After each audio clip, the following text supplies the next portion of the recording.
Good morning ಸ್ನೇಹಿತರೆ, ನಾವು agriculture in ಬಯಲು ಸೀಮೆ ಚಾನೆಲ್ಗೆ ಸಬ್ಸ್ಕ್ರೈಬ್ ಆಗಿ ಇದಕ್ಕೆ ಯಾವುದೇ ರೀತಿಯ ಗೊಬ್ಬರಗಳು ಫರ್ಟಿಲೈಸರ್ಸ್ ಯೂಸ್ ಮಾಡ್ತಾ ಇಲ್ಲ. ಹೇಳ್ತಾ ಸಾವಯವದಲ್ಲಿ ಬೆಳೆದಿರೋ ಅಂತ ತೆಂಗಿನ ಮರ ನೋಡಿ ಯಾವ ರೀತಿಯ ತೆಂಗಿನಕಾಯಿಗಳನ್ನು ಬಿಟ್ಟಿದೆ. ಯಾವುದೇ ರೀತಿಯ ಗೊಬ್ಬರಗಳನ್ನು ಬೆಳೆಸಿಲ್ಲ, ಸಾವಯವ ಕೃಷಿಯಲ್ಲಿ ಬೆಳೀತಾ ಇರೋದು. ನೋಡಿ ಒಂದು ತೆಂಗಿನ ಮರದಲ್ಲಿ ಮಿನಿಮಮ್ಮು 100, 150, 200 ಕಾಯಿ ಬಿಟ್ಟಿದೆ. ನಾವು ಇದು ಯಾವುದೇ ರೀತಿಯ ಗೊಬ್ಬರಗಳನ್ನಾಗಲಿ ಫರ್ಟಿಲೈಸರ್ಸ್ಗಳನ್ನಾಗಲಿ ಬಳಸಲ್ಲ.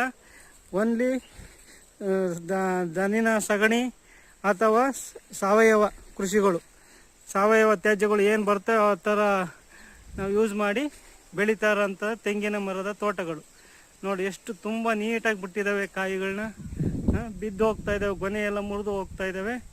ಈ ರೀತಿಯ ನಾವು ಸಾವಯವ ಕೃಷಿಯಿಂದ ಬೆಳೆದ್ರೆ ಯಾವುದೇ ರೀತಿ ಕಾಯಿಲೆ ಆಗಲಿ ಯಾವುದೇ ರೀತಿ ಪ್ರಾಬ್ಲಮ್ ಇರಲ್ಲ.